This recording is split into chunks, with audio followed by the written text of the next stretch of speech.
Welcome to the Slop Farm. Enjoy the video. You begin by confirming basics. Your iPhone is unlocked on the same Apple ID and with Bluetooth and Wi-Fi enabled. Open the Watch app and tap the My Watch tab, then select the watch name. This step triggers the backup and unpairing process. When you choose Unpair Apple Watch, the iPhone will make a current backup so data can be restored later. If the watch has cellular, decide whether to remove the plan now. You'll need your Apple ID password to proceed.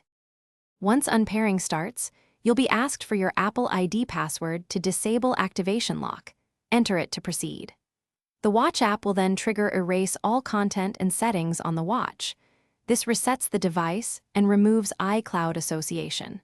The iPhone creates and stores a backup during this process, so your watch data can be restored to a new or the same device later. Make sure you remain near the devices until the progress completes, and the final steps, check iCloud.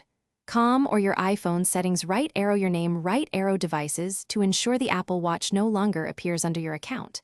If the watch is still listed, sign out of iCloud on the device or remove it remotely from iCloud. If you cannot enter your password or activation lock remains, gather proof of purchase and contact Apple support. They can remove the lock after verifying ownership. One key troubleshooting tip: try signing out and back into iCloud, then repeat the unpairing. Thanks for watching. Consider subscribing if we helped you today.